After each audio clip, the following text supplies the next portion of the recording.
안녕하세요. 저는 서울에 거주하는 40대 남성입니다.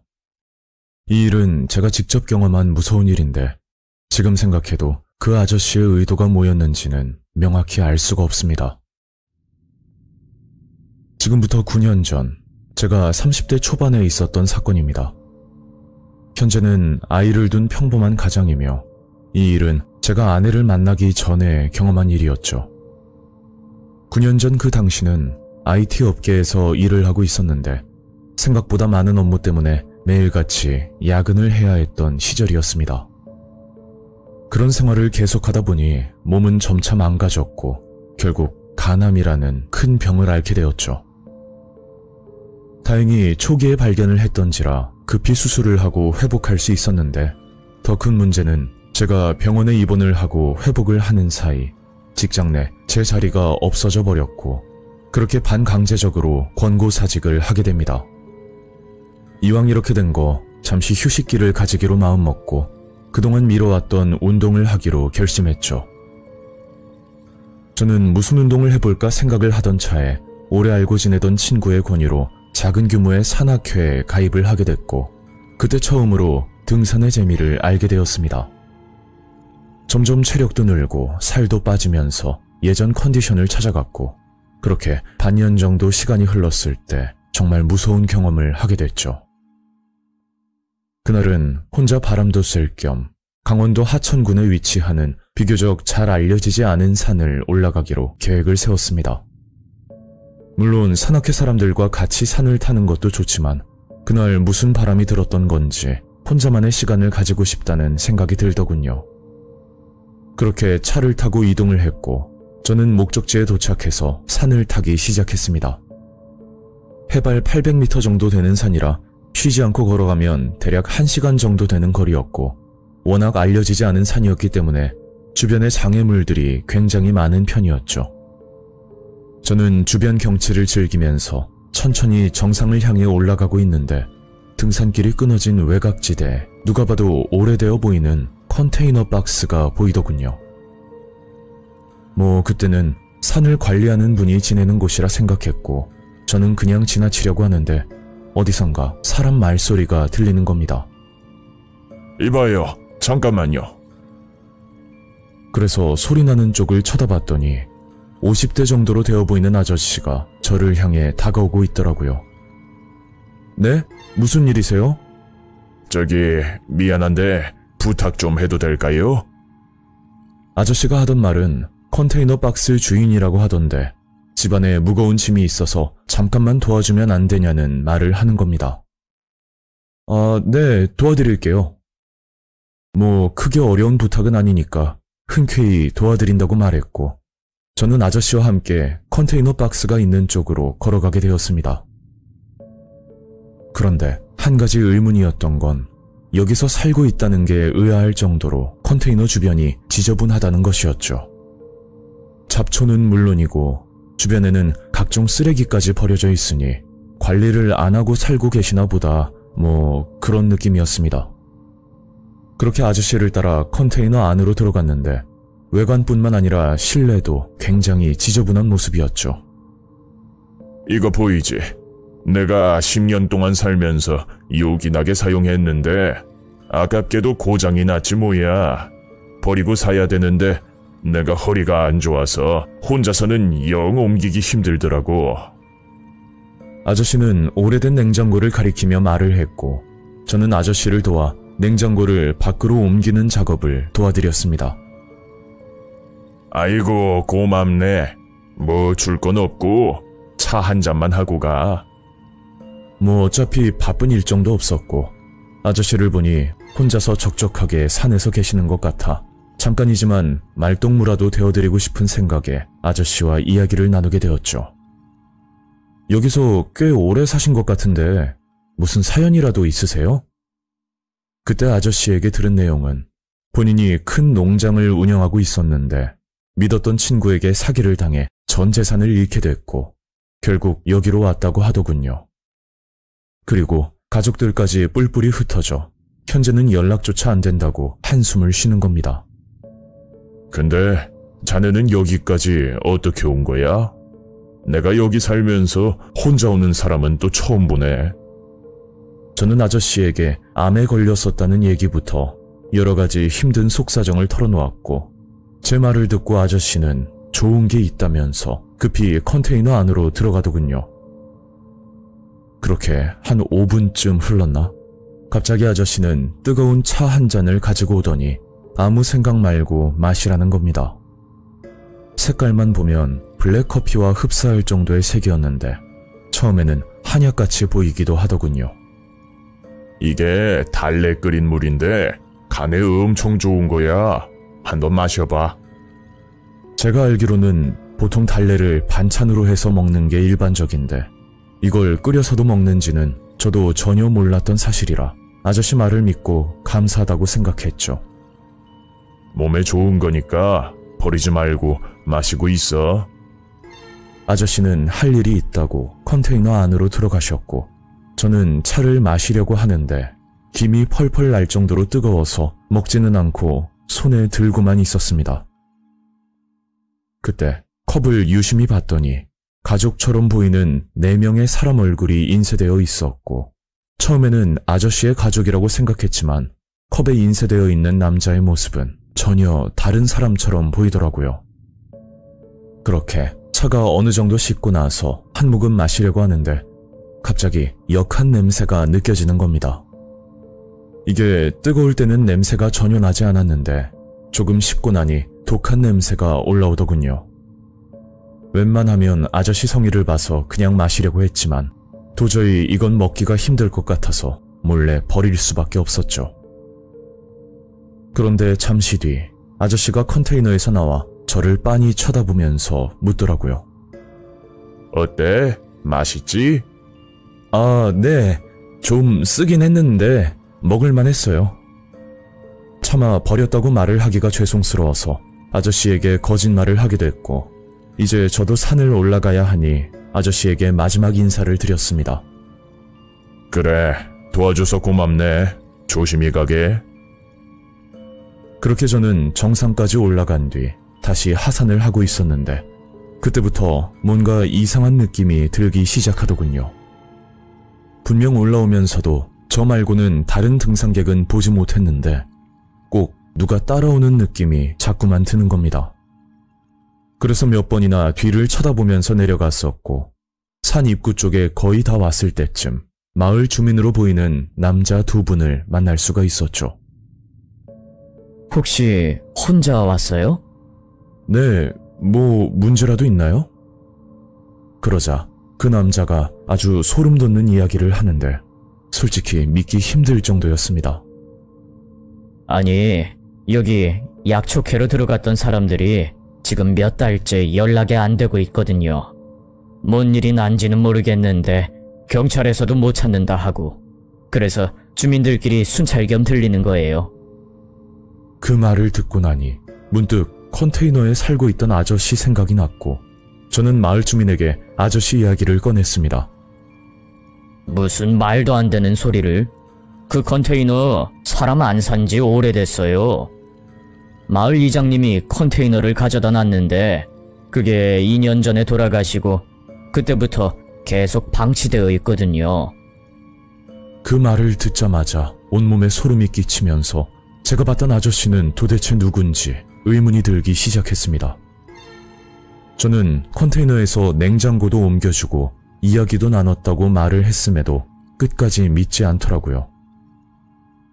결국 마을 주민과 함께 컨테이너로 다시 찾아갔더니 그곳에는 아무도 없었고 그 순간은 귀신이라도 본 것처럼 정말 어이가 없었습니다. 하지만 컨테이너 밖에 냉장고가 세워져 있는 걸로 보아 분명 헛것을 본 것 같지는 않은데 또 아저씨는 흔적도 없이 사라진 상태라 뭐라 말로 표현하기가 힘든 상황이었죠. 그렇게 다시 산을 내려왔고 저는 마을 주민에게 몇 가지를 물어보았습니다. 혹시 달래를 끓여서 차로 마시기도 하나요? 네, 저도 건강 때문에 가끔씩 먹어요. 아, 제가 잘 몰라서 그러는데 달래를 끓이면 색깔이 어떻게 되는지 아세요? 달래 같은 경우에는 은은한 노란색이 나죠. 근데 그게 왜요? 저는 그 말을 끝으로 마을 주민과 헤어졌고 집으로 가면서도 찜찜한 기분을 떨칠 수가 없었습니다. 산속 컨테이너에 살고 있다던 아저씨의 정체는 도대체 뭐였는지 아직도 의문이고, 제가 만약 그 차를 아무런 의심 없이 마셨다면 분명 무슨 일이 생겼을지도 모른다는 생각에 아직도 너무 무섭습니다. 뭐 개인적인 추측이긴 하지만 제가 차를 마셨을 거라 생각하고 그 아저씨는 제 뒤를 밟아 따라왔던 것 같고, 산 입구에서 마을 주민들을 보고 아저씨는 몸을 숨긴 게 아닐까 하는 생각이 드네요. 그때 컵에 인쇄되어 있던 가족 사진은 아마 돌아가신 이장님의 가족들인 것 같고, 버려진 컨테이너 안에서 아저씨는 무슨 짓을 계획하고 있던 건지는 알 수가 없습니다. 저는 집으로 와서 친구에게 이런 얘기를 해줬더니 의외로 범죄자들이 산속에 숨어 사는 경우가 많다고, 잘 알려지지 않은 곳은 웬만해서 가지 말라는 말을 하더라고요. 그렇게 그 일을 겪고 나서부터 절대 혼자서 등산은 하지 않게 됐고, 이 일은 잊지 못할 무서운 기억으로 남아있게 되었습니다.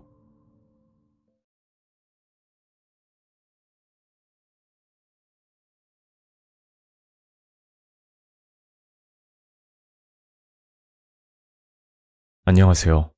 저는 서울에 거주하는 30대 여성입니다. 이 이야기는 지금으로부터 6년 전쯤 있었던 일이고, 이 일은 사람의 촉을 무시했다가 큰 코를 다칠 뻔한 무서운 경험이었습니다. 사건은 제가 20대 중반 잠실에 있는 아파트에 거주할 때 겪은 일이었고, 이곳에 대해 말씀드리자면 세입자도 많은 편에다 비교적 큰 대단지 아파트였죠. 그곳에 살 때 사귀던 남자친구가 있었는데, 남자친구와는 같은 아파트 단지에 살던 이웃 사이였습니다. 저는 도로가 쪽, 그리고 남자친구 집은 가장 끝인 강가 쪽에 위치하고 있었고, 저희 집과 남자친구 집의 거리는 걸어서 약 15분 정도로 생각보다 가까운 거리는 아니었죠. 참고로 남자친구와 같은 아파트에 살았지만 분위기는 정반대였는데, 그게 제가 살던 곳은 바로 앞에 경찰서도 있었고 도로가 쪽이라 그런지 전체적인 분위기가 밝은 편이었습니다. 하지만 남자친구 집 쪽은 가로등도 많지 않았고 누가 서 있어도 모를 정도로 굉장히 어두운 편이라고 볼 수 있었죠. 그날은 남자친구가 학원에서 수업이 늦게 끝난다고 해서 꽤 늦은 시간에 약속을 잡게 됐고, 대략적으로 밤 12시쯤 저희 집 앞으로 온다고 말을 하더군요. 평소 저와 남자친구는 굉장히 바쁘게 살고 있었는데, 그래서 길게 데이트를 하는 것보다 잠깐 만나고 헤어지는 날이 대부분이었고, 그 부분이 늘 아쉬웠지만 서로 바쁜 건 어쩔 수 없는 부분이니 기분 좋게 남자친구를 기다리고 있던 중이었죠. 그렇게 자정이 다 됐을 무렵 저희 집 근처에서 남자친구를 만났는데, 남자친구가 당황스러운 얼굴로 말을 하더라고요. 어쩌지? 집에 뭘 두고 온 것 같은데 급하게 나오느라 깜빡했네. 어차피 가방도 놓고 와야 되고 옷도 갈아입어야 되니까 잠깐 우리 집에 들렀다 갈래? 한눈에 봐도 급하게 나온 것 같아 안쓰러운 마음에 저는 남자친구 집까지 같이 가서 기다리기로 했었죠. 남자친구 집으로 가려면 단지 내에 위치하는 정말 긴 골목길을 지나가야 했고, 여긴 낮에 혼자 가기에도 꺼림칙한 길이었는데 해가 지고 밤이 되니 더욱 어둡고 음산한 분위기가 나더군요.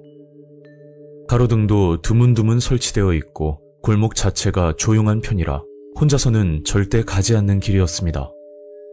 그 당시 골목길에 귀신이 나타난다느니 그런 허무맹랑한 소문도 돌아서 무섭지만 티를 내지 않고 일부러 남자친구에게 말을 더 붙이면서 걸어가고 있었죠. 남자친구는 부모님과 함께 살았기 때문에 저는 최대한 신뢰가 되지 않으려고 집 앞에서 기다리기로 생각했습니다.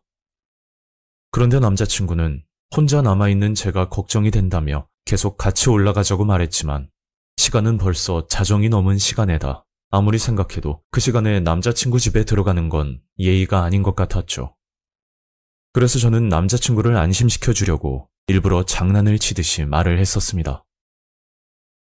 나 집 앞 놀이터에서 딱 5분만 기다린다. 안 나오면 바로 갈 거야. 아니, 3분. 아니다, 1분. 지금부터 정확히 1분만 기다린다. 알았어. 가방 두고 옷만 갈아입고 바로 나올게. 그렇게 장난을 치며 남자친구 집으로 향했고 집 앞에 거의 다 왔을 무렵 제 신발끈이 풀어져 끈을 다시 묶으려고 하는데 그때 골목 뒤에서 이상한 발걸음 소리가 들리는 겁니다. 그래서 골목길 주변을 살펴봤더니 저희 뒤편에서 살짝 거리를 두고 어떤 남자와 여자가 걸어오는 게 보이더군요.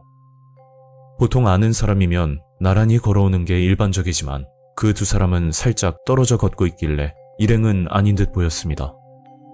조금 거리가 있어 상세하게 보이진 않았지만 여자는 평범한 회사원 차림이었고 남자는 검은색 트레이닝복 옷을 입고 있더라고요. 그런데 한 가지 눈에 띄었던 건 남자의 모습이었는데 검은색 후드티를 얼굴까지 눌러 쓰고 고개를 푹 숙이면서 걷고 있었죠. 그 외 이상하거나 특별한 점은 딱히 보이지 않았고 얼굴을 가려야 되는 말 못할 사정이 있겠지 생각하고 대수롭지 않게 넘겼습니다. 그렇게 남자친구 집 앞에 도착을 했을 때 회사원 차림으로 걸어오던 여자는 골목 중간에 다른 동으로 들어갔고 후드티를 입은 남자만 저희 뒤를 따라오고 있었습니다. 그때까지는 남자친구와 같은 동에 사는 주민인가 보다 그렇게 별 생각을 하지 않았는데 갑자기 남자친구가 느낌이 좋지 않다며 집까지 같이 올라가자고 거듭 말을 하더군요. 에이, 사람 무섭게 왜 그래. 잠깐이면 되니까 그냥 놀이터에서 기다릴게. 저는 남자친구의 갑작스러운 행동에 조금 당황스러웠지만 계속해서 부탁을 하는 남자친구 때문에 계획대로 놀이터에서 기다리는 것은 고사하고 놀이터를 지나쳐 남자친구를 따라 올라가기로 결정을 했죠.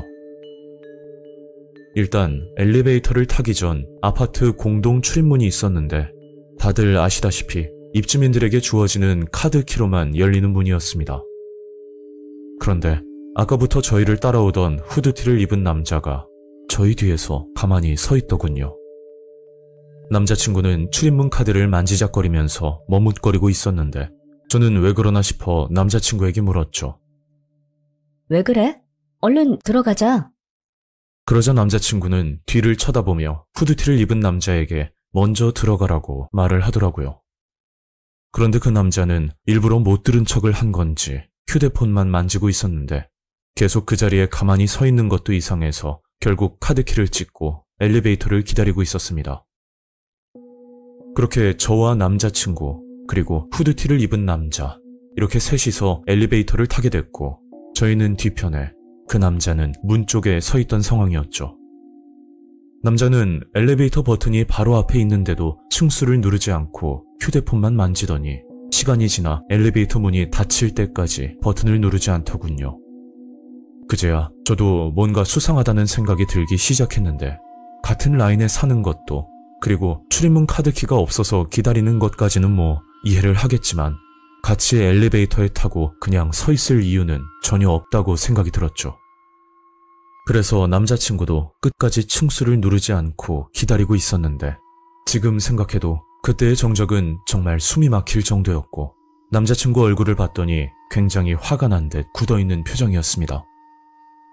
혹시나 그 남자와 시비라도 붙어 싸움이라도 날까봐 저도 긴장을 하고 있었고 남자친구는 한참을 그 남자를 노려보다가 결국 5층을 눌렀더니 그제야 기다렸다는 듯이 7층을 누르는 겁니다.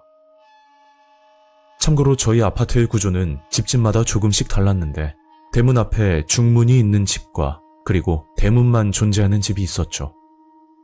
중문이 있는 집은 그 공간에 자전거를 두거나 또는 화분을 심는 그런 여러 가지 용도로 쓸 만큼 공간이 있었는데 남자친구의 집도 중문이 설치되어 있는 구조였습니다. 그렇게 저희는 5층에 내렸고 엘리베이터 문이 닫히자마자 남자친구는 제게 귓속말을 하듯이 조용하게 말을 하더군요. 여기에 쪼그리고 앉아있어? 금방 나올게. 남자친구는 저를 끌고 가듯이 집 앞 중문 앞으로 데려갔고 저는 그 와중에 남자친구 부모님께 걸리면 어쩌나 하는 생각에 불안한 마음으로 앉아 있었죠. 그리고 중문 위로는 반투명 창문으로 되어 있어 불빛이나 그림자 정도는 분간할 수 있는 형태였습니다. 그렇게 중문 뒤에서 쪼그려 앉아 숨을 죽이고 앉아 있었는데 갑자기 위층 계단에서 아래로 내려오는 발걸음 소리가 들렸고 그 소리가 너무 생생해서 아직도 기억이 나네요. 그 당시 정말 무서워서 고개도 들지 못하고 있었는데 직감적으로 느끼기에 후드를 입은 남자의 발소리라고 느껴졌죠.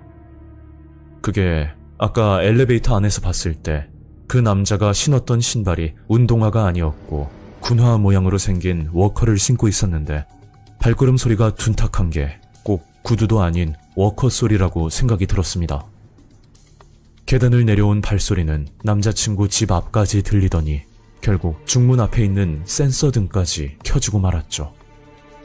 그리고 그 자리에 한참을 서 있다가 다시 엘리베이터를 타는 소리가 들렸는데 저는 그 순간 너무 겁이 나 아무 생각도 들지 않고 덜덜 떨고만 있었습니다. 그때 남자친구가 나오더니 경비실에 신고를 했다고 말했고 결국 그 남자는 야간 순찰을 하고 있던 경비 아저씨에게 발각이 되어 급히 경찰을 부르고 나서 사건은 일단락되었죠. 그리고 나중에 알게 된 사실은 정말 섬뜩했는데 그 남자는 저희 아파트 주민이 아닌 타 지역에 살고 있는 사람이었고 뭘 숨기는지는 모르겠지만 이상할 정도로 신분을 밝히는 것을 꺼려했다고 합니다. 남자의 주머니에서는 호신용으로 보이는 흉기를 발견했다고 하는데 만약 엘리베이터 안에서 싸움이 일어났다면 정말 무슨 일이 생겼을지도 모른다는 생각에 너무 소름이 돋았죠. 그런데 더욱 끔찍했던 사실은 제가 저희 집 근처에서 남자친구를 기다리고 있을 때부터 그 남자는 저를 노리고 있었다고 들었습니다. 그때부터 저를 따라오고 있었던 거고 걸어오던 도중 회사원 차림의 여자를 보고 범죄 대상을 바꾸려고 생각했지만 타이밍을 놓치는 바람에 원래 타깃이었던 저를 따라온 거였죠. 하지만 실질적으로 피해자가 없는 사건이라 경고 정도로 마무리가 될 수밖에 없었는데 꼭 피해가 생겨야 처벌이 가능한 현실이 너무 화가 나고 씁쓸하다는 생각밖에 들지 않더군요. 제가 만약 남자친구의 촉을 무시하고 그냥 놀이터에서 기다리겠다고 말했다면 정말 위험해졌을지도 모르겠습니다. 아직도 그날 일만 생각하면 너무 끔찍하지만 이 일로 인해 사람이 무섭다는 것을 다시금 알게 됐던 사건이었습니다. 현재는 남자친구와 헤어졌지만 아직도 남자친구에게는 고마운 마음뿐입니다.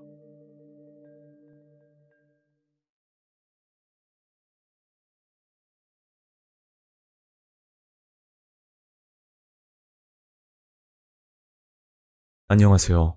저는 대구에 거주하는 30대 여성입니다.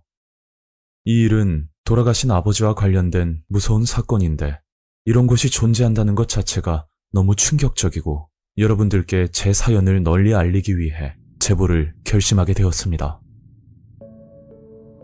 불과 2년밖에 지나지 않았고 대구에서 있었던 일입니다. 이야기의 시작은 아버지가 회사에서 돌아왔던 그날부터 시작되었죠. 아버지는 중소기업 사무직으로 근무를 하셨는데 평균적으로 6시 정도면 집으로 들어오셨습니다.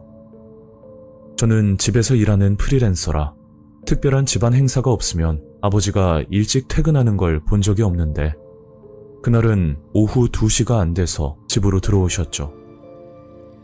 그런데 그날따라 아버지의 안색이 굉장히 좋지 않았고 얼굴은 황달이 온 건지 노랗게 보였습니다. 거기다 복통까지 심해 보였는데 배를 움켜잡고 식은땀을 흘리고 있더군요. 아빠, 괜찮아? 아버지는 방으로 가서 잠시 쉰다고 하셨고 저는 너무 걱정이 돼서 급히 119를 불렀습니다.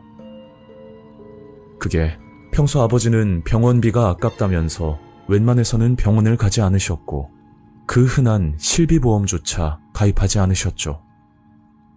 엄마가 아버지 보험을 들어준다고 해도 아버지는 끝까지 고집을 부리셨고 늘 괜찮다고만 하셨습니다. 분명 방에서 참고 있을 아버지가 걱정이 돼서 119를 불렀던 거고 그렇게 아버지는 병원으로 이송되었죠. 그런데 하늘이 무너지는 결과를 듣게 됩니다.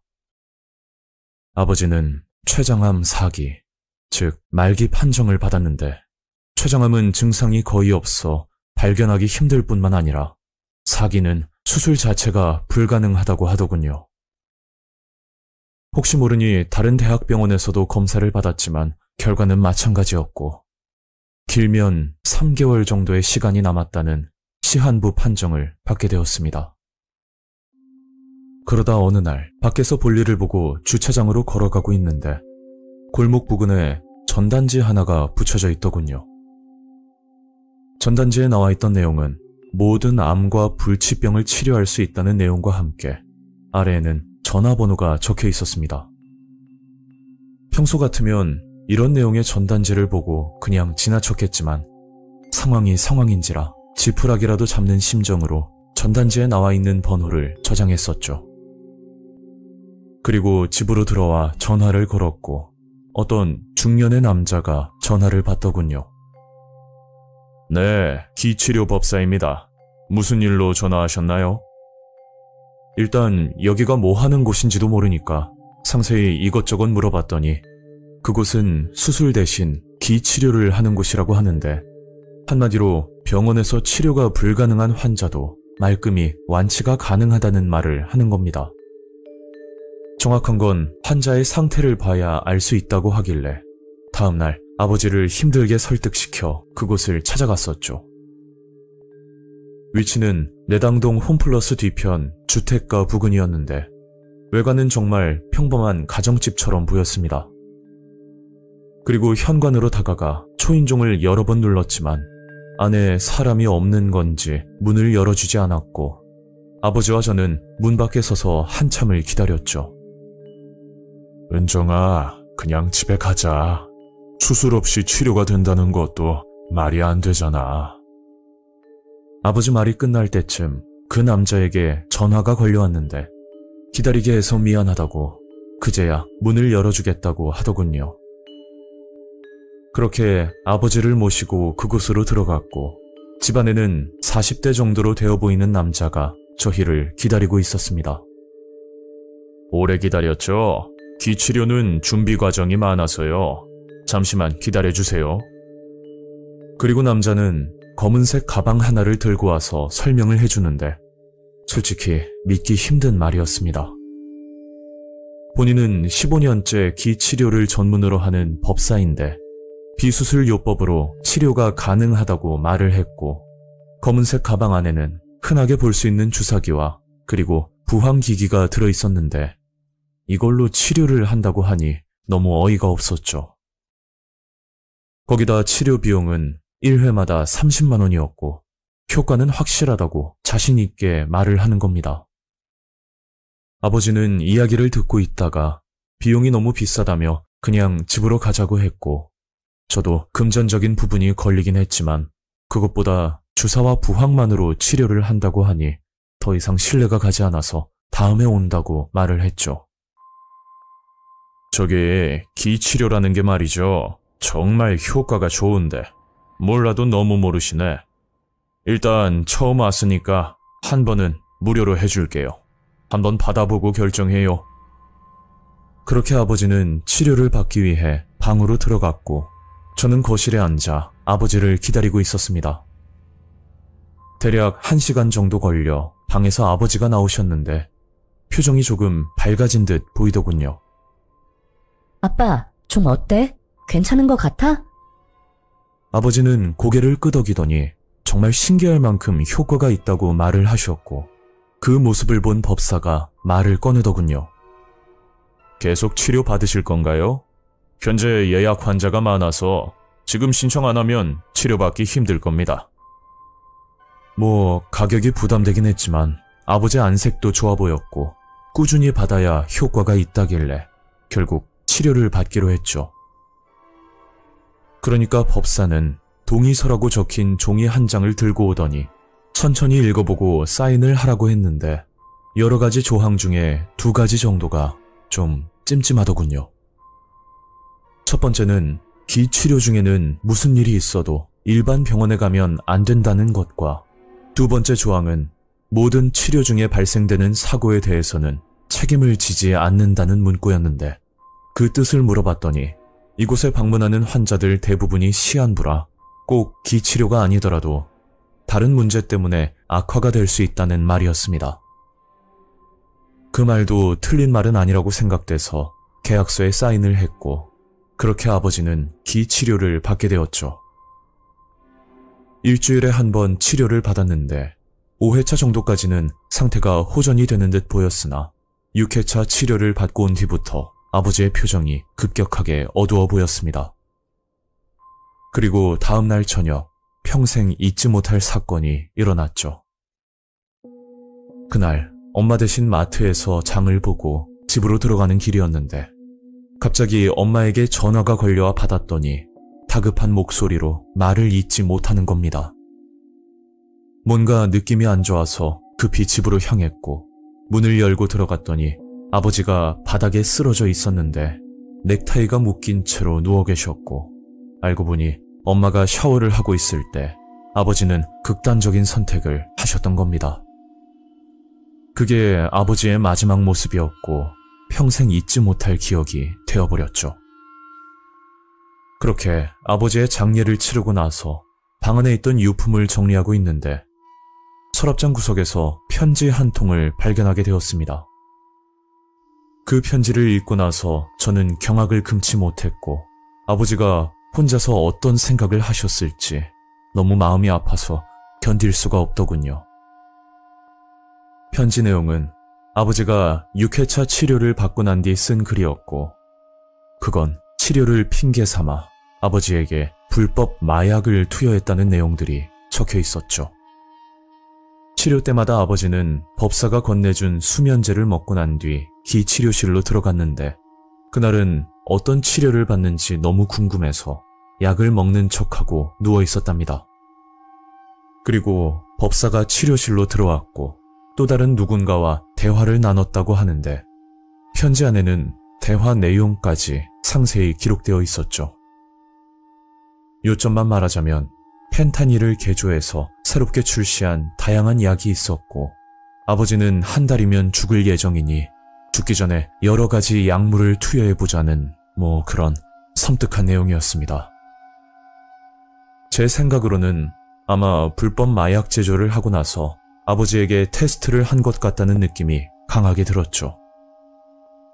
그리고 편지 끝부분에는 더 이상 가족들에게 금전적인 부담을 주기 싫다는 내용이었고 편지를 쓰고 난 뒤 아버지는 극단적인 선택을 하셨던 겁니다. 저는 곧장 법사를 찾아갔지만 끝내 만날 수 없었고 경찰 신고도 해봤지만 아버지는 이미 자살로 종결되어 시신이 화장이 된 상태고 모든 증거가 없던 상황이라 일방적인 편지 한 통으로는 조사조차 진행되지 않았죠. 하지만 사건은 그게 끝이 아니었고 며칠 뒤 더욱 충격적인 사실을 알게 됩니다. 저는 법사를 찾아내 진실을 밝힐 목적으로 법사 집 근방에서 수소문을 하고 있었는데 저와 또래로 보이는 여성분 하나가 법사 집 근처에서 서성거리고 있는 모습을 목격하게 됐죠. 뭔가 표정이 어두워 보여 다가가 물었더니 역시나 저와 비슷한 처지의 피해자였는데 글쎄 이분 동생이 법사에게 치료를 받다가 사망하게 됐고 장례를 치르던 중 염습을 시행하던 담당자에게 섬뜩한 말을 들었다고 하더군요. 그 말은 배꼽 오른쪽으로 5cm가량 찢어진 미세한 수술 자국이 있었는데 알고 있는 내용이냐며 물었다는 겁니다. 장례 지도사들이 염습을 하다 보면 사고를 당한 고인분들도 계시기 때문에 벌어진 피부나 조직들은 최대한 시술을 한 뒤 옷을 입혀주는 과정을 거친다고 했죠. 그런데 그 여성분 동생은 누가 봐도 병원에서 수술을 받은 게 아닌 것처럼 굉장히 어설프게 봉합이 되어 있었답니다. 그제야 수술 부위를 확인한 여성분이 곧장 동생 장례를 중단하고 경찰 신고 후 부검을 요청했다는 말이었죠. 저는 그 말을 듣고 한 가지 의문이 들어 물었는데 저기 동생이 사망했을 때 배가 찢어졌으면 피를 많이 흘렸을 텐데 그때 못 보셨나요? 그러니까 그분이 하던 말이 매번 방문해서 치료하는 것보다 이곳에서 입원 치료를 하면 훨씬 더 저렴하게 해준다는 말을 듣고 동생을 맡겼다고 하더군요. 그리고 2주 정도 지나 갑자기 동생이 위급하다는 전화를 받고 급히 찾아갔더니 이미 동생은 숨을 거둔 상태였다고 하는데 법사는 최선을 다했지만 이미 손쓰기에는 늦었다는 말과 함께 장례 절차까지 도와줄 테니 본인만 믿으라고 말했답니다. 원래 병원이 아닌 집에서 사망을 하게 되면 사망 원인이 어떻게 되는지 밝혀내는 과정을 거쳐야 사체 검안서를 발급할 수 있고 그걸 토대로 장례를 치를 수 있는데 그 모든 과정을 법사가 처리해준다고 했고 여성분은 그 말을 믿고 법사의 말에 동의를 했다고 하더군요. 당연히 시한부 선고를 받은 동생이었기 때문에 병이 악화되어 사망한 거라 알고 있었고 그 외 다른 원인은 생각지도 못했다는 말이었습니다. 그 여성분도 며칠째 법사를 찾아왔지만 끝내 만날 수 없었고 부검 결과가 나오기 전까지는 경찰도 다른 방법이 없다는 황당한 말을 들었다고 하더군요. 결국 뒤늦게 조사가 시작되었지만 현재까지도 법사는 검거되지 않았고 아직도 이 사건은 진행 중입니다. 오래전 일도 아닌 불과 2년밖에 지나지 않은 사건인데 곳곳에 CCTV가 있음에도 경찰은 수사를 하는 건지 아니면 방관을 하고 있는 건지 너무 답답하기만 합니다. 이대로 사건이 묻혀버릴지도 모른다는 생각에 사연을 널리 알리면 좋을 것 같아서 괴들남님께 보내게 된 겁니다. 버젓이 벽면에 홍보 전단지를 붙여놓고 약물 테스트와 장기 매매까지 하는 곳인데 이런 곳이 실제로 존재한다는 사실만으로도 정말 소름이 끼치네요. 여러분들도 길을 걷다가 모든 암과 불치병을 치료해준다는 전단지를 보면 무조건 조심하셔야 될 것 같습니다.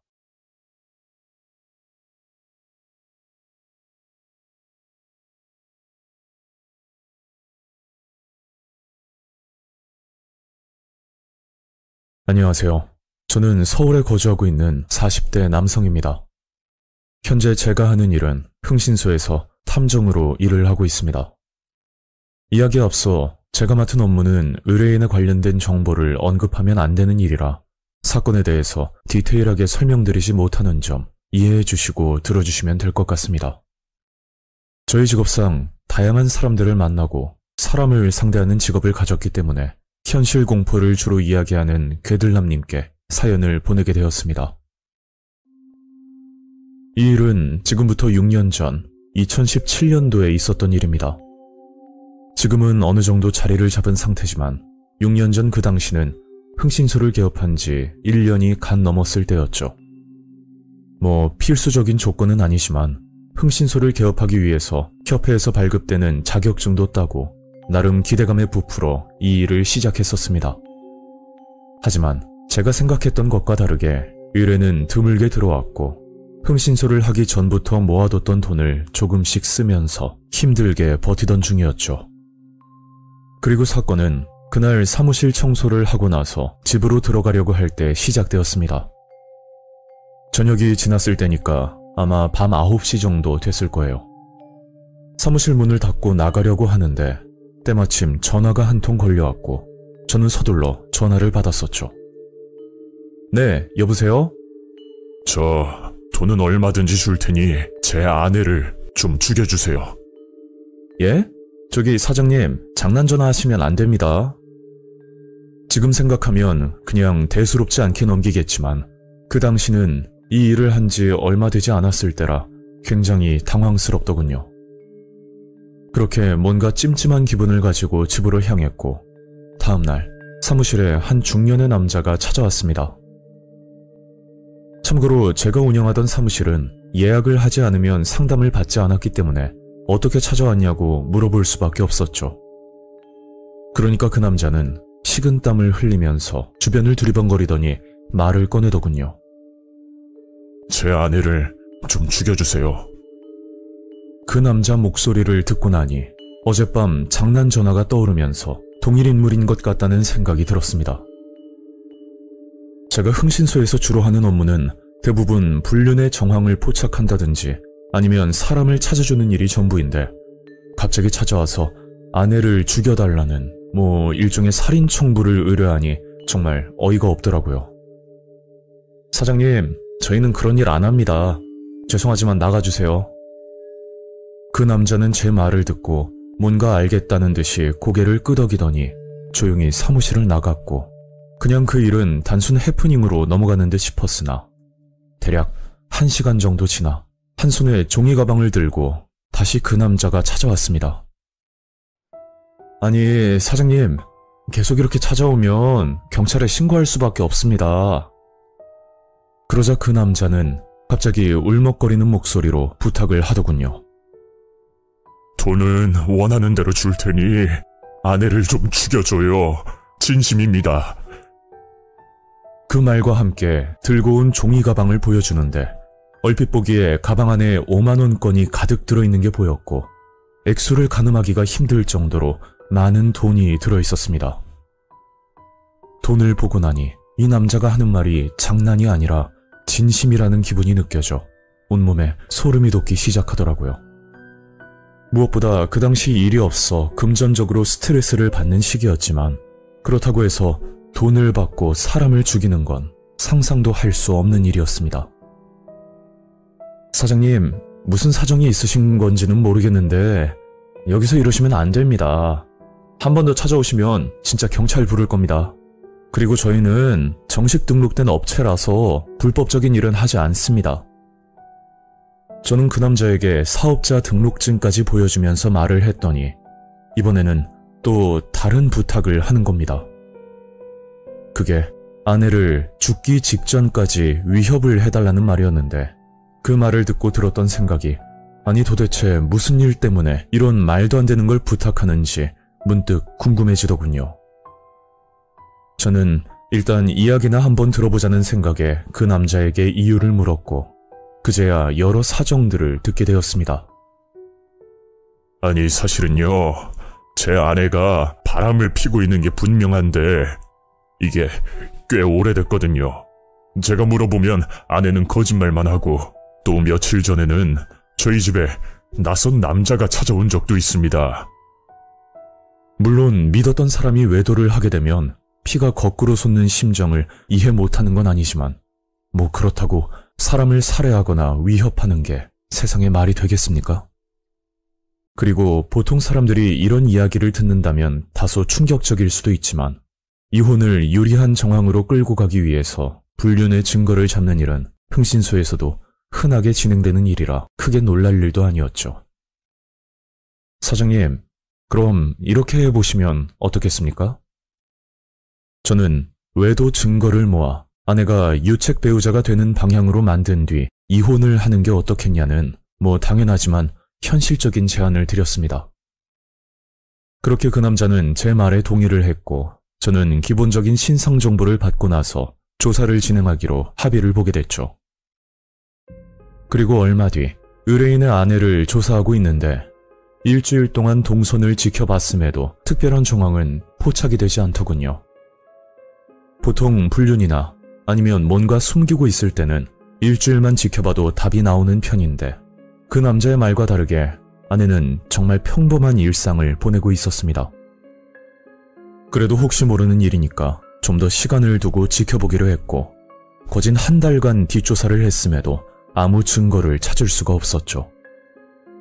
뭐 이쯤 되면 그 남자가 착각을 했거나 만약 그게 아니라면 아내가 눈치를 챘다고 밖에 볼 수 없을 것 같은데 아무리 그렇다고 하더라도 이렇게까지 정황이 없다는 건 처음부터 그 남자가 오해를 한 것 같다는 그런 판단이 들 수밖에 없었습니다. 나름 이런 쪽은 전문가라고 자부하고 있었는데 제가 원하는 방향으로 일이 풀리지 않아서 정말 답답하더군요. 그래서 그날은 머리도 식힐 겸 같은 업종에서 일하고 있는 친한 형님을 만나 술 한잔하기로 약속을 잡았었죠. 아이고 형님, 잘 지내셨죠? 요즘 일은 좀 어때요? 저는 형님을 만나 이런저런 이야기를 하다 너무 답답한 나머지 현재 진행 중인 일에 대해 털어놓게 되었습니다. 내가 볼 때는 아내가 바람을 피는 게 아닌 것 같은데. 에이, 형님, 의뢰인이 돈까지 들고 와서 아내를 죽여달라고까지 했다니까요. 형님은 제 말을 한참 듣다가 본인도 비슷한 경험을 한 적이 있다고 말을 꺼내더군요. 그럼 아내를 조사하지 말고 역으로 남자 쪽을 한번 알아봐. 그래도 아무것도 안 나오면 뭐 그땐 허탕이지. 옛말에 도둑이 제발 저린다고 형님 말을 들으니 어쩌면 그럴 수도 있겠다 싶더라고요. 원래 이런 일은 철저히 의뢰인 말에 신뢰를 하고 조사를 하는 게 맞지만 이번은 좀 다르다고 생각했고 저는 다음날부터 그 남자를 조사하기 시작했습니다. 제가 기억하기로 그날이 목요일이었는데 첫째 날과 둘째 날은 정말 평범한 일상에 다른 특이사항은 보이지 않았지만 의심스러운 정황이 나타난 건 셋째 날 토요일 아침이었죠. 그날 아침부터 의뢰인은 실내 골프장을 방문했었는데 한창 골프를 치다가 오전 11시경 어떤 여자와 같이 차에 올라타는 모습을 볼 수가 있었습니다. 저는 끝까지 그 남자의 말을 믿고 조사를 했었지만 결과는 제 예상을 빗나갔고 결국 남자는 여자와 함께 모텔로 들어가더군요. 그리고 3시간 뒤 모텔에서 나왔는데 서로 애정행각까지 하면서 차에 올라타는 걸 보니 남자가 외도를 하고 있다는 건 기정사실이었죠. 그렇게 조사를 마무리 짓고 나서 다음날 그 남자와 약속을 잡아 그동안 조사했던 성과를 보고하게 되었습니다. 사장님이 걱정하신 것과 다르게 사모님께서는 아무런 정황도 발견되지 않았습니다. 뭔가 오해를 하신 것 같은데 걱정은 안 하셔도 될 것 같습니다. 그러자 그 남자는 갑자기 화를 내더니 제대로 일을 한 게 맞냐면서 갑자기 소리를 지르는 겁니다. 아니, 한 달이 넘게 시간을 줬는데 지금 그걸 말이라고 합니까? 참 답답한 양반이네. 아내가 바람을 피는 게 확실하다니까요. 사장님, 제가 한 달 동안 사모님을 지켜봤지만 특별한 정황은 발견되지 않았고요. 뭔가 두 분이 오해가 있으신 것 같은데, 그리고 저는 증거를 수집하고 도와주는 사람이지 개인 사생활은 관여하지 않습니다. 하지만 그 남자는 끝까지 아내가 바람을 피운다고 말을 꺼냈고 저는 더 이상 도움을 드릴 수 없겠다고 말을 드렸습니다. 그러니까 본인도 찔리는 게 있는지 혹시 자기를 뒷조사했냐고 집요하게 묻기 시작하더라고요. 그래서 조사를 하다가 사장님의 동선도 살펴보게 되었다라고 말을 했더니 그 순간 눈빛이 바뀌면서 저를 죽일 듯이 쳐다보는 겁니다. 너 어디까지 알고 있어? 정말 그때는 말 한마디 잘못했다가 죽을 수도 있겠다는 느낌을 받았고 저는 최대한 기분이 나쁘지 않게 설명을 드렸죠. 저 사장님, 제가 개인 사생활에 대해서는 관여할 부분이 아니기 때문에 걱정하지 않으셔도 됩니다. 그렇게 그 남자는 욕을 하며 나가버렸고 그 일은 그걸로 끝이 난 줄 알았습니다. 하지만 다음 날부터 소름 끼치는 경험을 하게 되었는데 지금 생각해도 정말 무서운 일이었습니다. 그날 아침 사무실 문고리에 종이가방 하나가 걸려있더군요. 그래서 종이가방 안에 뭐가 들어있나 싶어 살펴봤더니 글쎄 주방에 쓰는 식칼 한 자루가 들어있는 겁니다. 누가 이걸 사무실 문 앞에 걸어놨는지 모르겠는데 종이가방 안에 칼이 들어있으니 뭔가 섬뜩한 기분이 들면서 무서워지더라고요. 그런데 다음 날도 사무실 문 앞에 종이가방 하나가 걸려 있었고 역시나 가방 안에는 칼 한 자루가 들어있었습니다. 그때 앞전에 사무실에 찾아왔던 남자에게 전화가 걸려왔고 제게 협박을 하면서 말을 꺼내더군요. 요점만 말씀드리자면 본인이 바람 피웠다는 사실을 주변 사람이 알게 된다면 저를 찾아와 죽여버리겠다는 내용이었는데 그 남자의 행동을 보면 충분히 그러고도 남을 사람인 것 같다는 생각이 드니까 그 순간은 정말 무서워서 아무 생각도 들지 않았습니다. 제가 흥신소를 운영하면서 여러 지인을 통해 현직 경찰들도 알고 있는데 이런 일로 신고를 하면 오히려 일만 키울 뿐이고 딱히 해결이 되는 부분도 없다는 게 현실이라 그냥 넘어갈 수밖에 없었죠. 그 남자가 종이가방에 칼을 넣어둔 건 무언의 협박이라고 볼 수 있었고 다행히 그 후로는 아무 일도 일어나지 않았습니다. 제가 흥신소 일을 하면서 수많은 사람들을 만나고 별의별 일을 다 겪고 지냈지만 사람이 제일 무섭다는 생각은 앞으로도 절대 변하지 않을 것 같습니다.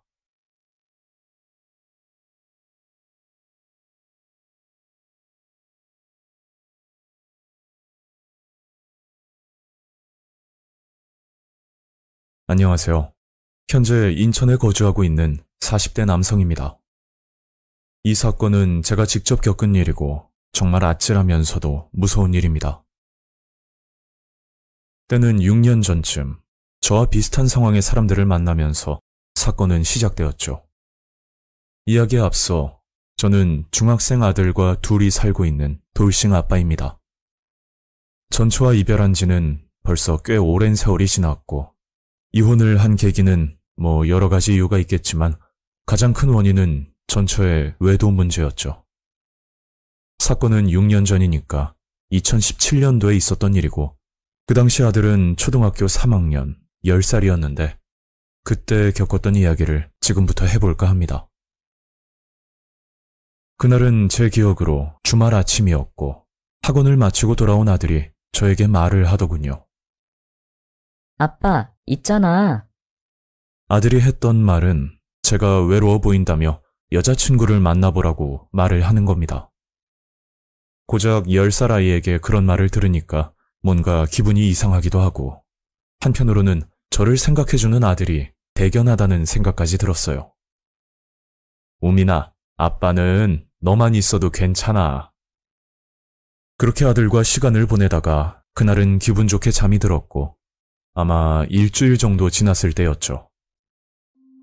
고등학교 동창 중에 베트남 현지에서 사업을 하던 친구가 있었는데 잠깐 국내로 들어오는 일정이 생겨 며칠 동안 저희 집에서 지내기로 했고 그날 밤 친구와 집에서 술을 한잔하게 되었습니다. 요즘 애들 보면 우리 때랑 참 많이 다른 것 같아. 글쎄, 아들 녀석이 뭐라고 하는지 알아? 저는 우민이와 나눴던 대화를 친구에게 말해줬더니 친구도 적극 찬성을 하더군요. 야, 너도 언제까지 혼자 살 거야? 나이 먹는 거 금방이야. 젊을 때 누구라도 만나야지. 안 그래?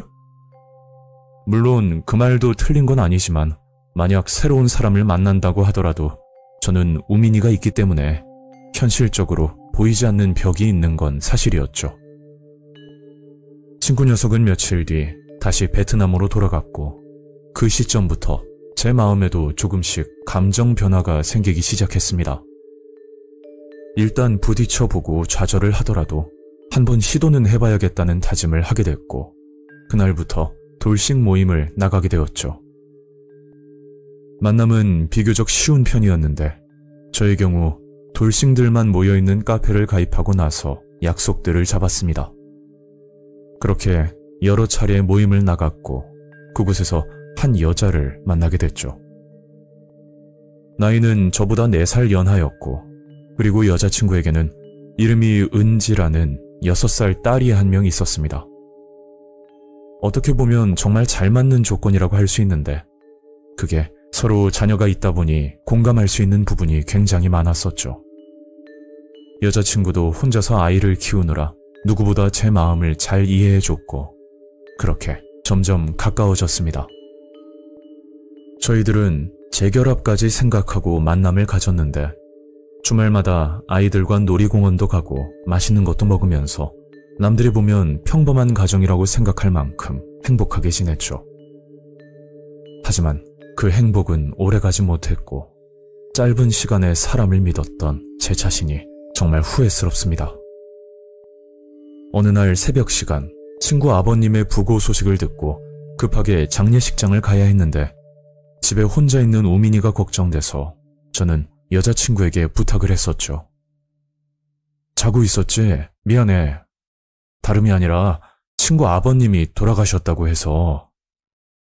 쉽지 않은 부탁이었지만 여자친구는 고맙게도 곧장 저희 집으로 와줬고 덕분에 저는 편안하게 다녀올 수 있었습니다. 그 계기로 인해 저희는 더욱 가까워지게 되었는데 어느 정도였냐면 주말에 만나 헤어지는 게 아닌 아이들과 같이 저희 집에서 잠까지 자고 가는 날이 잦아졌죠. 어떻게 보면 섣부르다고 할 수도 있겠지만 서로 아픔을 가지고 있는 사람들끼리 만나는 거라 일반 연애와는 차원이 다른 무언가가 있었습니다. 무엇보다 우민이가 굉장히 좋아했기 때문에 다른 건 눈에 들어오지 않더군요. 그렇게 1년 동안 여자친구와 연애를 했고 신중한 결정 끝에 양가 부모님께 재결합 의사를 밝히기로 했죠. 저희들은 결혼식 대신 소소하게 양가 부모님들을 모셔 식사를 하는 자리를 가진 뒤 본격적으로 같이 살게 되었습니다. 그리고 대략 한 달 정도 지났을 때부터 우민이가 점점 달라지기 시작하더군요. 제 아들이라서 그런 게 아니고 평소 우민이는 굉장히 외향적이라는 말을 많이 들었는데 어느 순간부터 표정이 늘 어둡게만 보이는 겁니다. 요즘 애들이 빠르다고 하니 사춘기가 일찍 왔나 생각도 했었지만 그러기에는 너무 어린 나이였죠. 그래서 우민이를 불러 이유를 물어봐도 끝내 대답을 듣지 못했고 혹시 제가 알지 못하는 새엄마와 갈등이 있나 싶어 며칠간 유심히 지켜봤지만 서로 웃으면서 잘 지내는 걸 보니 그건 또 아닌 것 같더군요. 그 일은 일단 지켜보기로 했고 제가 수상함을 느낀 건 딸 은지의 생일날이었습니다. 그날 하필이면 지방 출장 때문에 급하게 김해로 내려가야 하는 일정이 있었는데 어쩔 수 없이 아내에게 먼저 생일 파티를 하고 있으라고 양해를 구했죠. 헌데 거래처 사장님이 다른 볼일이 생겼다고 약속을 미루는 바람에 출장 스케줄이 취소되어 버렸습니다. 어떻게 보면 가족들과 시간을 보낼 수 있어서 정말 다행이었고 저는 아내에게 말하지 않고 깜짝 놀래주려는 생각으로 집으로 향했죠. 그리고 조용히 비밀번호를 누르고 집으로 들어갔는데 집안에는 아내와 아이들 그리고 낯선 남자가 앉아 있었고 그 남자는 저를 보더니 깜짝 놀라더군요. 저기 누구세요? 남자는 제 말에 대답은 하지 않고 급하게 옷을 챙겨 도망가듯이 나가버리는 겁니다. 아니, 저 사람 누구야? 그러자 아내는 미리 말 못해서 미안하다고 사실 그 남자는 아내의 전남편인데 딸이 보고 싶어서 잠깐 들렸다고 하더군요. 아니, 여기가 미국도 아니고 제가 고지식한 건지는 모르겠지만 저와 같이 사는 집에 전남편을 불렀다는 사실이 정상적으로 보이진 않았죠. 순간 너무 열이 받아서 언성을 높이며 말을 하게 됐고 아내는 조심하겠다는 의사를 밝히고 저는 아이들 때문에 참고 넘어가게 되었습니다. 그런데 그날부터 제가 보지 못했던 다른 부분들이 하나씩 보이기 시작하더군요. 한날은 씻고 나서 옷을 갈아입으려고 하는데 옷장 안에 못 보던 남자 속옷이 보이는 겁니다. 이거 내 거 아닌데? 저는 아내에게 물어보려고 하다가 일단 혼자서 알아보기로 했죠. 어차피 아내에게 물어봐도 진짜 진실은 들을 수 없을 것 같다고 판단을 내렸는데 뭐 저의 추측이지만 외도를 하고 있을지도 모른다는 생각이 들었기 때문입니다. 전처도 헤어진 사유가 아내의 외도 문제인데 그 당시는 제가 너무 감정적으로 행동을 해서 아무런 증거조차 남기지 못했었죠. 그래서 가족들을 제외한 주변 사람들은 성격 차이로 이혼을 한 줄 알고 있었고 저도 2번은 당하지 않겠다는 생각을 가지고 있었습니다. 일단 아내에게는 평소처럼 행동하고 저는 회사에 휴가를 냈던 상황이었죠. 그리고 렌터카를 빌려 집 근처에서 아내의 행방을 지켜보고 있었는데 시간이 꽤 지나도 아내는 집에서 뭘 하는지 나오지 않더군요. 결국 며칠 동안 아무런 증거도 찾을 수 없었고 슬슬 힘들어지기 시작할 때 앞전 딸 생일날 찾아왔던 전남편이란 사람이 저희 집 문을 열고 들어가는 겁니다. 그 타이밍에 집으로 들어가 증거를 잡으려고 생각도 했었지만 만약 집에서 아무 일도 일어나지 않는다면 모든 계획이 틀어질 것 같았죠. 그렇게 감정을 누르고 차에서 기다리고 있는데 그때 전남편과 아내 그리고 아이들이 집에서 나와 같이 차에 올라타더군요. 저는 조심스럽게 앞차를 따라갔고 목적지는 인천공항 앞이었습니다. 전남편은 아내와 아이들을 내려주고 곧장 출발했고 아내는 아이들을 데리고 공항 입구 쪽으로 걸어가더군요. 문득 드는 생각이 이대로 두면 큰일 나겠다는 느낌이 들었고 얼른 차에서 내려 아내와 아이들에게 다가갔었죠. 그러니까 아내는 저를 보고 소스라치게 놀라더니 아이들을 두고서 급히 도망을 가버렸고, 아내를 쫓아가려고 했지만 남아있는 아이들 때문에 따라가는 건 힘든 상황이었습니다. 저는 아들을 불러 엄마와 어디 가냐고 물어보니 가족여행을 가는 길이었다고 하더라고요. 오민이 너 아빠한테 왜 말 안 했어? 아들은 먼저 여행을 가 있으면 제가 나중에 찾아올 거라고 알고 있었답니다. 그 뒤로 아내는 연락이 두절되어 버렸고, 나중에 알게 된 충격적인 사실은 아내의 친딸이라고 알고 있던 은지가 알고 보니 실종 신고된 아이였던 거죠. 은지가 2살에서 3살 때쯤 신고가 되었다고 하는데, 너무 어릴 때 납치된 사건이라 은지도 진짜 엄마인 줄 알고 있었다고 하더군요. 만약 제가 아내를 의심하지 않고 그냥 출근을 했더라면 제 아들까지 위험해졌을 거라 생각하니 너무 섬뜩했습니다.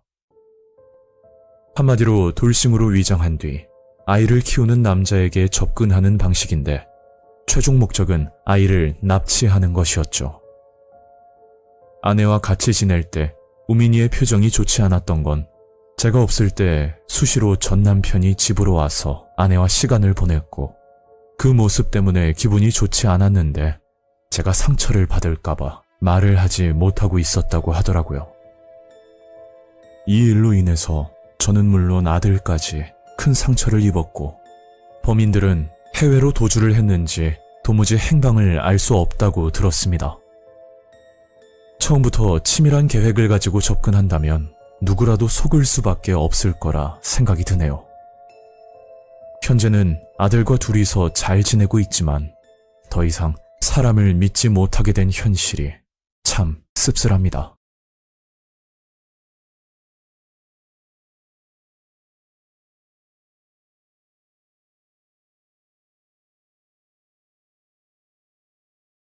안녕하세요. 저는 서울에 살고 있는 30대 여성입니다. 불과 결혼 전까지만 해도 정말 평범한 사람이었는데, 한 남자를 만나고 나서 제 인생이 달라져 버렸습니다. 제 이야기는 지금부터 4년 전 친구가 보내준 택배를 받고서 시작됩니다.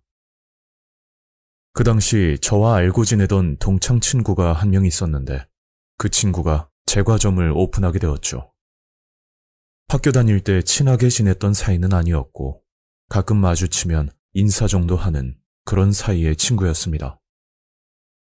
그래도 첫 오픈인데 모른 척 할 수도 없어 한 번씩 가게에 들려 빵을 구매했었죠. 하지만 6개월 만에 친구의 제과점은 문을 닫게 되었고, 들리는 얘기로는 맛에 비해 너무 비싼 가격이 원인이라고 하던데, 그것도 그냥 소문일 뿐이니 정확한 내막은 알 길이 없었습니다. 그건 그렇고, 기존에 판매 목적으로 만들어놨던 과자들이 꽤 많았는데 그걸 친구들에게 택배로 보내준다고 하더군요. 참고로 저는 입도 짧은 편이고 식탐도 없는 마른 체형에 빵이나 과자는 선호하지 않는데, 일방적으로 과자를 보내준다니까 솔직히 달갑진 않았죠. 그래도 친구 성의를 봐서 공짜로 받긴 그렇고 소에게 돈을 입금하고 택배를 받기로 했었습니다. 그 당시에 저는 프리랜서라 집에서 업무를 보곤 했는데, 그날은 바람도 쐴 겸 잠깐 산책을 나갔다 왔더니 문 앞에 택배가 와 있더군요. 제 예상과 다르게 상자 안에는 어마무시한 양의 과자가 들어 있었고, 이걸 어떻게 해야 할지 고민하던 중 저희 집에 방문하는 배달 기사님들께 포장을 해서 드리면 좋겠다는 생각이 들었습니다. 그렇게 저는 음식 배달 또는 택배를 받는 상황이면 과자를 포장해서 기사님들께 드렸고, 모든 과자를 소진할 수 있었죠. 그런데 그게 소문이 난 건지 어느 날 문 앞에 편지 한 통이 꽂혀 있더군요. 편지 내용은 감사히 잘 먹었다며 시간 되면 밥 한 번 사고 싶다는 데이트 신청 비슷한 그런 내용이었습니다. 편지 안에 연락처까지 적혀 있었는데 저는 마음만 받기로 하고 그냥 웃으면서 넘겼죠. 그 편지를 받고 나서 며칠 뒤 저희 집으로 집배원 분이 찾아와 조심스럽게 이야기를 꺼내는 겁니다. 저기요. 제가 이 구역 담당하는 집배원인데요. 혹시 며칠 전 문 앞에 있던 편지 확인하셨나요? 사실 그거 제가 쓴 거거든요. 이런 말씀 드려도 될지 모르겠는데 제가 개인적으로 관심이 있어서 따로 연락드려도 될까요? 갑자기 찾아와 고백 아닌 고백을 하니 순간 당황스러웠지만 집배원을 보니 저와 비슷한 나이대로 보였고 순진한 모습에 귀엽게 느껴지더라고요. 그 사건 이후 저희는 급속도로 가까워졌고 만난 지 5개월 만에 결혼까지 하게 됩니다. 남들이 볼 때는 섣부를 수도 있겠지만 그 당시 콩깍지가 단단히 씌었던 건지 그 남자의 성실하고 순수한 모습에 끌렸던 것 같습니다. 그렇게 남편과 결혼을 하고 나서 얼마 지나지 않아 남편이 말을 하더라고요. 자기야, 지금 집에서 하는 일 있잖아. 그 일 그만두면 안 돼? 그냥 내가 번 돈으로 아껴서 쓰자. 처음 남편에게 그런 말을 들었을 때 제가 집안일과 개인 업무까지 하고 있으니 단순히 편하게 해주고 싶어서 그러나 보다 생각을 했었습니다. 에이, 난 괜찮아. 그래도 혼자보다 둘이 버는 게 낫지. 그러자 남편은 저를 보고 한숨을 쉬더니 방으로 조용히 들어갔고 그날부터 점점 달라지기 시작했죠. 한날은 외출하고 집으로 들어왔는데 제 작업용 노트북이 보이질 않는 겁니다. 노트북이 없으면 업무가 불가능한 상황이라 집안 구석을 다 찾아봤지만 보이지 않더군요. 그래서 퇴근하고 돌아온 남편에게 물었더니 글쎄 표정 변화 하나 없이 중고로 팔아버렸다고 말을 하는 겁니다. 아니, 당신 뭐 잘못 먹었어? 내가 노트북 없으면 일 못하는 거 몰라? 보통 그런 경우면 상대가 사과를 해야 하는 게 맞는데 남편 일에서 나온 말은 전혀 예상치 못한 섬뜩한 말이었습니다. 그러게 내가 말했잖아. 일 그만두라고. 전부 당신 편하라고 그러는 거야. 내 말 알겠어? 남편은 본인 주장만 내세우며 사람을 지치게 만들었고 더 이상 싸우는 것도 힘들어 저는 그냥 방으로 들어갔었죠. 그 일이 있고 남편은 점점 이해할 수 없는 행동을 하기 시작했습니다. 남편은 퇴근할 때마다 양손 가득 먹을거리를 사서 집으로 들어왔는데 처음 몇 번은 사온 성의를 봐서 같이 먹어주었습니다. 그런데 저녁 늦게 음식을 먹고 나면 제가 입이 짧아서 그런지 배도 아프고 다음 날까지 속이 더부룩한 느낌이 들더군요.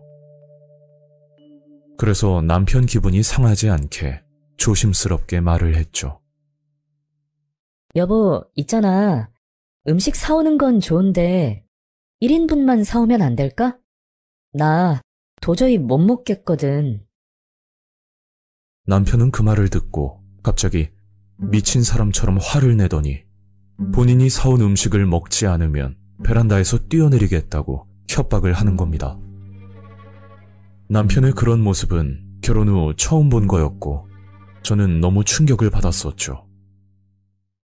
그리고 다음 날 남편이 출근하고 나서 시어머니께 전화를 드려 어제 이런 일이 있었다고 상황 설명을 해드렸습니다.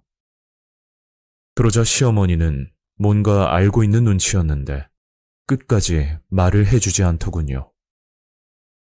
결국 저는 친정으로 들어가 며칠 동안 남편과 떨어져 지냈고 남편이 울고불고 사정을 하길래 못 이기는 척 다시 집으로 들어왔습니다. 제가 집으로 들어오고 한 이틀 정도는 조용하게 지내다 또다시 남편은 음식에 집착을 하며 권유를 하기 시작했죠. 주변 지인들에게 남편과 있었던 일을 말해주고 고민 상담을 했더니 남편이 어릴 적 못 먹고 자란 경우에 그럴 수도 있다고 대화를 해보라던데 남편은 끝까지 말을 해주지 않았습니다. 저는 음식을 권유하는 남편 때문에 너무 스트레스를 받아 이혼까지 생각을 했었지만 음식을 권유하는 것 빼고는 전혀 문제가 없던 남편이라 쉽게 판단을 내리기 힘들었죠. 주변 사람들에게 물어도 고작 그런 일 때문에 이혼을 하냐며 오히려 저를 이상하게 보더군요. 친정 식구들도 남편의 문제에 대해 대수롭지 않게 넘겼고 저에게 남편과 잘 맞춰서 지내라는 말만 반복했죠. 그렇게 남편은 하루도 빠짐없이 음식을 사왔고 만약 제가 음식을 먹지 않으면 갑자기 미친 사람처럼 화를 내는 것도 무서웠고 무엇보다 남편이 극단적인 선택을 할지도 모른다는 생각을 끊임없이 했기 때문에 늘 소화제를 달고 하루하루 지냈습니다. 그런 생활을 반년 넘게 하다 보니 위산이 역류하는 식도염까지 걸리게 되었고 제 의지와는 상관없이 급격하게 살이 찌게 됐죠. 사실 저는 20대부터 결혼 전까지 입이 굉장히 짧고 살이 찌지 않는 몸이었는데 남편과 결혼하고 나서는 주변 사람들이 알아보지 못할 정도로 달라져 버렸습니다. 제가 급격하게 살이 찐 모습을 본 친정엄마는 그제야 심각성을 깨닫고 저와 함께 시어머니를 찾아갔죠. 시어머니는 계속 말을 돌리며 다른 말만 하셨는데 화가 난 친정엄마가 이혼 얘기를 꺼내니 단념한 듯 모든 걸 털어놓더군요. 정말 믿기 힘들 정도로 충격이었고 남편이 왜 그렇게 음식을 권유했는지 대략 알 것 같았죠. 남편은 고등학생 시절 처음 이성을 교제하고 여자친구를 집으로 데려왔다고 합니다. 그런데 시어머니는 남편의 여자친구를 보고 깜짝 놀랐다고 하셨죠. 그게 여자친구 모습이 뚱뚱함을 넘어선 엄청난 고도비만이었다고 하더군요. 살이 찐 건 죄가 아니니까 시어머니는 음식도 만들어주고 잘 대해주셨다고 합니다. 그리고 남편은 성인이 되어 저를 만나기 직전까지 여자친구를 2번 정도 집으로 더 데리고 왔었는데 2명의 여자친구 모두 100kg가 넘는 고도비만인 여성이었다고 했죠. 시어머니는 남편에게 평범한 여성을 만났으면 좋겠다고 설득을 시켰는데 남편의 대답이 정말 충격이었답니다. 엄마, 사유육이라는 말 알지? 동물처럼 가둬서 키우는 거 말이야. 얘네들 처음 만날 때는 이러지 않았거든. 이게 내 취향인데 전부 다 내가 만든 작품이야. 그러면서 남편은 날씬했던 여자친구 과거 사진을 보여주는데 시어머니는 아무 말도 할 수가 없었다는 겁니다.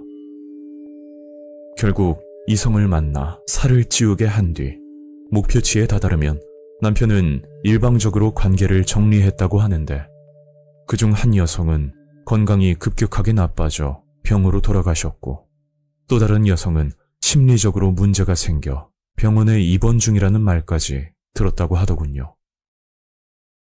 시어머니는 남편을 데리고 정신과 치료까지 받았지만 명확한 병명은 찾을 수가 없었답니다. 제가 시어머니께 처음 인사를 드리러 갔을 때 시어머니는 정말 좋아하셨는데 그 이유가 늘 고도비만의 여성만 데리고 오던 아들이 갑자기 마른 여성을 데리고 오니 정신적으로 괜찮아진 줄 알고 좋아했던 거라고 하더군요. 친정엄마와 저는 너무 충격을 받아 아무 말도 할 수가 없었고 남편은 끝내 이혼을 반대했지만 결국 소송까지 간 뒤 힘들게 헤어지게 되었죠. 이 사건을 겪고 나서 인터넷을 찾아보니 여성을 집안에 감금시킨 뒤 강제로 음식을 먹여 사육을 하는 특이 취향들이 다수 존재한다는 걸 알 수 있었습니다. 남편은 저를 고도비만으로 만들 생각이었는데 좀 더 빨리 살을 찌우게 하려고 일까지 그만두게 만들었던 거죠. 본인들에게는 단순 취향이었겠지만 이 일을 당한 당사자로서 너무 끔찍하고 무섭습니다. 현재도 그날 일만 생각하면 많이 힘들지만 더 늦지 않게 헤어진 것만으로도 위안을 삼으며 지내고 있습니다.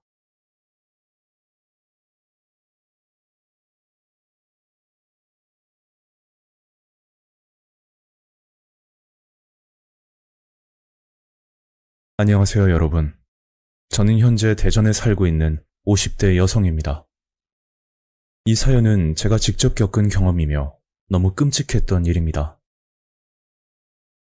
지금부터 7년 전쯤 2016년도에 있었던 사건이죠. 일단 저에 대해서 잠깐 말씀드리자면 저는 간병인 일을 하기 전 정말 평범한 가정주부였습니다. 20살 어린 나이에 남편을 만나 30년 넘게 남편과 자식 뒷바라지를 하고 살았고 나이가 50이 넘었을 때 금전적, 시간적으로 여유가 생겼지만 그마저도 오래가지 못했습니다.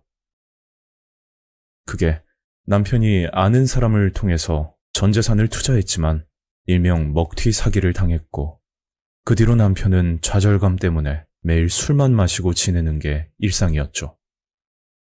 거기다 하나뿐인 아들까지 갑작스런 교통사고로 인해 척추를 다쳐 하반신 마비까지 오게 되었고 아들은 병원에만 누워있던 상황이었습니다.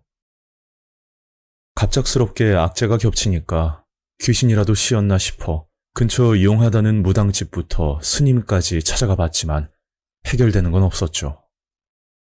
그렇게 살아가는 게 너무 힘들어 극단적인 선택까지 생각했지만 남은 가족들 걱정에 어떻게든 살아야겠다는 마음을 먹었습니다.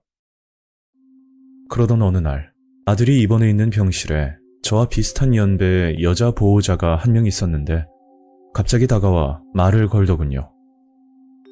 아들은 좀 어때요? 그렇게 그 여자와 대화를 나누다가 저도 모르게 개인적인 집안 사정을 털어놓고 말았죠. 여자는 한참 이야기를 듣다가 저에게 좋은 제안을 한 가지 제시하는 겁니다. 내가 아는 곳이 있는데 한번 일해볼래요? 그 여자는 저를 보고 간병인 일자리를 소개해준다는 말이었는데 30년간 집안일만 했던 제가 남을 돕는 일을 할 수 있을지 고민이 됐지만 금전적으로 워낙 어려운 상황이었기 때문에 고민할 처지도 아니었죠. 무엇보다 간병인 자격증도 없는 저에게 일자리를 소개시켜준다니까 어떻게 보면 정말 좋은 기회라고 볼 수 있었습니다. 결국 그 여자의 소개로 대전 신흥동에 위치하는 단독주택에서 간병인으로 일을 하게 되었죠. 그곳은 30대 딸과 그리고 간병이 필요한 60대 아버지가 거주를 하던 곳인데 딸이 출퇴근 시 간단한 집안일과 아버지 식사만 챙겨주면 된다고 하니 어려운 건 없을 것 같았습니다. 참고로 환자인 아버지는 사고로 양쪽 눈이 실명이 되었고 거기다 왼쪽 귀까지 들리지 않는다고 딸에게 직접 듣게 되었죠. 아버지 잘 좀 부탁드릴게요. 그리고 편하게 미정이라고 부르세요. 미정이는 특별한 일이 없을 경우 보통 7시에 퇴근을 한다고 했고 원래 점심만 챙겨주면 된다고 했으나 혼자서 아버지를 챙기는 모습이 너무 딱해 보여 저녁 밥상까지 차려놓고 퇴근을 하기로 생각했습니다. 다행히 제가 간병 일을 하는 동안 남편이 아들을 돌봐주고 있었기 때문에 한시름 놓을 수 있었죠. 저는 주말을 제외하고 미정이네 집에서 간병 일을 하며 지냈고 이 일을 한 지 2주 차에 접어들었을 때 미정이에게 생각지도 못한 말을 듣게 되었습니다. 저 아주머니 죄송한데 이번 달까지만 일해주시면 될 것 같아요. 저는 뭔가 실수라도 한 건가 의문이 들어 이유를 물었지만 미정이는 개인적인 사정 때문에 그렇다는 말뿐이었죠. 그만둘 때 그만두더라도 마지막 날까지 최선을 다하기로 했고 그렇게 하루하루 시간은 흘러갔습니다. 그러다 일을 그만두기로 약속한 날이 일주일 정도 남았을 때 미정의 아버지가 저를 불러 황당한 말을 하더군요. 저를 요양원으로 보내주실 수 있나요? 이 집에서 나가고 싶어서요. 갑자기 이상한 말씀을 하시길래 왜 그러냐고 물었더니 글쎄 요즘 들어 계속 이상한 일이 일어난다는 겁니다. 꿈인지 현실인지는 잘 모르겠는데 잠을 잘 때마다 누군가에게 폭행을 당하는 느낌이 들고 아침이 돼서 눈을 뜨면 온몸이 아프다면서 말씀을 하셨죠.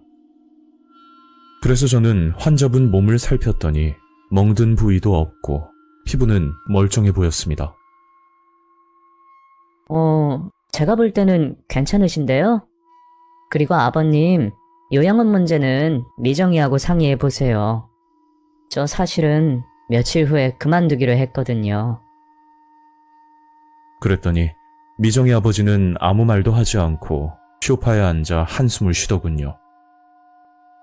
그렇게 대화를 끝내고 그날 저녁까지 차려놓고 집을 나오는데 현관 앞에서 미정이와 마주치게 되었습니다. 그런데 혼자가 아닌 어떤 남자와 같이 서 있더군요. 아주머니, 이제 나가시는 거예요? 오늘 일이 좀 많아서. 근데 옆에 누구야? 남자친구? 저는 인사를 하고서 집으로 가려고 하는데 문득 미정이 아버지가 했던 말이 생각이 나는 겁니다. 그래서 미정이를 불러 아까 낮에 들었던 이야기를 해줬죠. 그러니까 표정이 엄청 안 좋아지더니 그냥 집으로 들어가 현관을 닫아버리더군요. 당연한 말이겠지만 아버지를 걱정하는 딸이 옆에 있는데 뜬금없이 요양시설 이야기를 하니 미정이 입장에서는 기분이 나쁠 수도 있겠다 생각했습니다. 그렇게 며칠 뒤 마지막 간병일을 하던 날 정말 무서운 사건이 일어났고 벌써 내일 모레 60을 바라보고 있지만 아직도 기억이 생생합니다. 이 집에서 한 달간 간병일을 하면서 짧은 시간이었지만 미정이네 가족들과 정이 들었고 그날은 특별히 제 사비로 소고기까지 사서 저녁 반찬을 준비했었죠. 저녁 준비를 끝내고 미정이 아버지께 마지막 인사를 드리는데 자꾸만 저를 보고 도와달라는 말을 하는 겁니다. 그래서 편하게 말씀해보라고 했더니 누군가 밤마다 찾아와 본인을 폭행하는 것 같다면서 하소연을 하더라고요. 아버님, 혹시 꿈에서 그런 거예요? 저는 며칠 전 미정이 아버지가 했던 말이 떠올라서 되물었더니 꿈인 것 같기도 하고 아닌 것도 같고 잘 모르겠다는 애매한 대답을 하셨죠. 그때 현관문이 열리는 소리가 들렸고 미정이와 그리고 앞전에 마주쳤던 남자친구가 같이 들어오는 겁니다. 저는 그동안 고마웠다고 인사를 하고 나서 집을 나왔고 아들 병원으로 가서 남편과 이야기를 하고 있는데 미정이에게 전화가 걸려왔죠. 무슨 일인가 싶어 전화를 받았는데 아버지가 쓰러졌다고 집으로 와달라는 겁니다. 그래서 곧장 택시를 타고 찾아갔더니 미정이 아버지는 바닥에 쓰러져 있고 미정이는 저를 보고 입에 담지 못할 욕을 하더군요.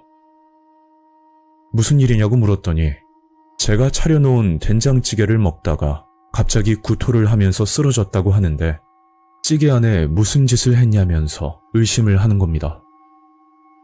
저는 상황이 어떻게 되었든 미정이 아버지를 먼저 병원으로 데려가야 한다는 생각밖에 들지 않았죠. 언제 쓰러지셨는데?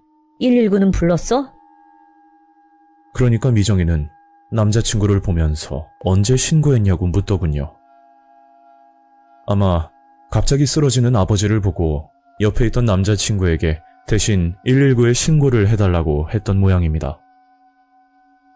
그런데 시간이 꽤 지나도 구급대가 오지 않길래 제가 다시 신고를 했었죠.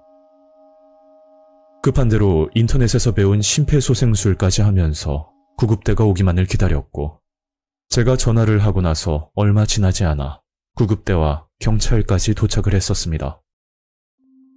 다행히 미정이 아버지는 큰 고비를 넘겼다고 들었고 며칠 입원하면 괜찮아질 거라고 하더군요.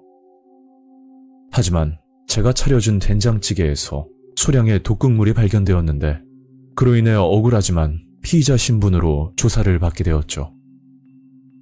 그리고 더욱 불리했던 건 제가 간병인 자격증도 없이 일을 했던 점과 하필 그만두는 날 이런 일이 발생했다는 겁니다. 미정이는 저를 단단히 오해하고 있었는데 갑자기 일을 그만두라고 해서 제가 보복심에 그런 것 같다고 미정이는 진술을 했고 저는 졸지에 범죄자가 될 위기에 처하고 말았죠. 하지만 일주일 뒤 미정이 아버지의 주머니에서 발견된 녹음기로 인해 모든 사건의 전말이 밝혀지게 되었고 결국 범인은 자백을 했다고 들었습니다. 찌개에 독극물을 탄 범인은 미정이의 남자친구였는데 가끔 데이트를 하던 도중 아버지 때문에 일찍 들어가야 하는 여자친구를 항상 못마땅하게 생각하고 있었답니다. 그 일로 인해 남자친구는 자주 토라지는 모습을 보였고 집안 사정을 이해 못해주는 남자친구에게 미정이는 헤어지자고 말을 했다던데 그럴 때마다 집까지 찾아와 무릎까지 꿇고 매달렸다고 하더라고요. 그 당시 미정이는 금전적인 문제 때문에 간병인을 쓰기 부담스러운 상황이었고 그걸 알고 있던 남자친구가 직접 간병을 해준다고 말을 했다는 겁니다. 철없는 남자친구에게 아버지를 맡기는 게 딱히 신뢰가 가진 않았지만 잘 삐지는 성격 말고는 굉장히 착했던 친구라 한번 믿어보기로 했다더군요. 아버지가 눈만 안 보일 뿐이지 행동이나 대화를 하는 건 괜찮으셨기 때문에 큰 문제가 없을 거라 생각했답니다. 그런 이유 때문에 며칠간 남자친구와 같이 집으로 들어왔고 제가 그만두면 남자친구가 직접 간병을 하기로 했다고 했죠. 그런데 당초 간병에는 관심이 없었고 어떻게 하면 아버지를 괴롭힐까 그런 생각만 가지고 있었다고 합니다. 결국 남자친구는 제게 누명을 씌우기 위해서 음식에 독극물을 넣었고 사건은 그날 밤 일어났던 거죠. 그리고 병원에 이송됐던 미정의 아버지의 주머니에서 녹음기 하나가 발견되었는데 거기에 남자친구 목소리가 녹음이 돼 있었던 겁니다. 제가 녹음본을 직접 들어보진 못해서 확실하게는 알 수 없지만 미정이에게 들은 내용으로는 남자친구가 또 다른 누군가와 통화를 하는 소리가 담겨 있었는데 약의 효과에 대해서 물어보는 내용이었죠. 얼마나 먹어야 죽을 수 있는지, 음식에 넣으면 효과가 있는지 그런 이상한 통화 내용이 녹음되어 있었다고 합니다. 그리고 그게 끝이 아니었는데 남자친구는 미정이 아버지에게 수면제를 먹인 뒤 잠이 들게 되면 두꺼운 이불로 몸을 감싸고 나서 온몸을 밟고 다니는 행동까지 했다더군요. 제 생각이지만 그런 이유 때문에 미정이 아버지가 몸이 아프다고 말을 했던 것 같았습니다. 그렇게 사건은 일단락되었고 미정이 아버지 덕분에 저는 억울한 누명을 벗을 수 있었죠. 미정이는 의심해서 죄송하다며 저를 찾아와 사죄를 했고 그 인연으로 인해서 현재까지도 연락을 하며 지내고 있습니다. 요즘은 남편과 둘이서 열심히 일을 하며 살고 있고 아들의 건강도 많이 좋아진 상태입니다. 그 당시는 사는 게 죽을 만큼 힘들고 괴로웠지만 앞으로는 좋아질 거라 생각하고 지내고 있네요. 개들남님 채널 너무 잘 보고 있고 시청자분들도 긴 이야기 들어주셔서 정말 감사합니다. 오늘 이야기는 여기까지입니다. 구독과 좋아요 잊지 않으셨죠? 다음 영상으로 또 뵐게요. 감사합니다.